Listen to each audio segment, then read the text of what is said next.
Good morning, everyone. Welcome to your very first economics class. I think economics is something that most of you are going to enjoy. If not enjoy, you'll tolerate it well, I promise. The concepts here are pretty easy. However, if you've already watched my intro video, I explained to you kind of the format of how I was going to have Canvas set up. That doesn't change. You're going to have some sort of in-class activity. You're going to have at least one homework due the following Monday. You're going to have a chapter to read, and we have plenty of chapters, so you're going to have at least one chapter to read every single class, if not two. And I will include videos here and there. We're going to meet every Monday, and again, it's not mandatory, but we're going to meet in the Zoom meeting space online every Monday at 9:30 in the morning. It is not a requirement, but I'd like to see your beautiful faces. But anything that I feel in the material is pretty self-explanatory. But anything that's a little bit more difficult of a concept and that I think that we really need to sit down and discuss, I am going to have these videos on Canvas for you that I've walked through the concept. Looking at chapter 1, it's a pretty easy chapter because it's just literally going over the main gist of what actually economics is. So the only thing in chapter 1 that I think is really worth a discussion is Adam Smith. We're going to get to talking about him in a lot more detail a little bit later on down the road. But for right now, I wanted to discuss what self-interested behavior, because that concept kind of comes back at us a little bit later, as well as self-interested behavior, as well as the invisible hand. That's his main concept here, is this invisible hand. So let's take a brief discussion about this. Let's take a brief look at it. Self-interested behavior doesn't mean I just take care of myself and that's it. What that means in an economics sense is that if I enjoy doing something, say I am a great baker, and I have people that are willing to come along and purchase my products, I am helping to contribute to society by taking care of my own interest, which is something that I enjoy doing. So that's what self-interested behavior is. If I take care of myself and I produce things that can be purchased by other people or utilized by other people, then that is what he deemed as self-interested behavior and how that can help society. If we take care of what it is that we're interested in and it's productive, then we are a productive member of our economic system and our economic society. The invisible hand.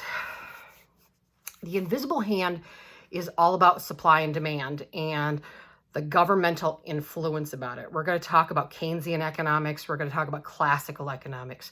So what we're going to look at really first here is classical economics. And classical economics says that the government should absolutely stay out of economic transactions. So what this means is that if I have somebody that has a product and I am going to sell that product, if we're coming to a market is any place where a buyer and sellers come together. That defines a market. So if I am in the market, let's look at eBay as a good example, I guess. eBay, if I have an item, if I have a cell phone, what I'm recording on right now, if I have a cell phone and it is worth street market value of $225, if I go and I place that on eBay, I can sell it for $225 for the most part. But I also, do you think I'm going to have buyers for it if I jack up the price to $500 or $600? I bet you somewhere in this world, there is going to be, depending on what you're selling, there's going to be people out there. I think that's why eBay is a great example of a free market society, because eBay, I can sell at whatever price I want. If I want to take a $200 market value item and I want to sell it for $600, if there's somebody out there silly or willing or just wanting of that item and they're willing to pay that price, they're going to do so. And what he says by this whole invisible hand is that the government's role in this is to stay the heck out of it. What he says is that The government's only role in the free market system, where you have a buyer and a seller and setting those prices and buying things and selling things, is to enforce contracts. What does that mean? Again, on eBay, if I sell an item, I collect somebody's money. If I sell that $225 cell phone and I'm lucky enough or fortunate enough to get $400 for it, if that buyer pays me $400 and then I stiff him and don't send him the phone, that's the only point in time where the government should interfere, because they should enforce the contract. You agreed to pay me this money. I agree to send you the item in exchange for that money. The government should come in and enforce those rules, those laws, and those regulations. Other than that, it should be up to the buyer and the seller. That's the whole concept of the invisible hand, is that there's this invisible hand pushing and pulling the market constantly. Supply, demand, and one drives the other. In chapter 2, we're going to talk extensively about supply and demand. But the whole concept of the invisible hand is that the market will push and pull itself, and you stay the heck out of it as a government interference unless you are enforcing contracts. That is the only reason they should be involved.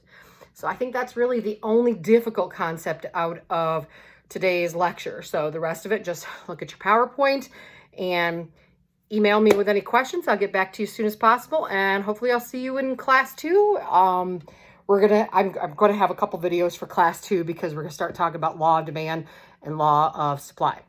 See you guys later. Bye, guys.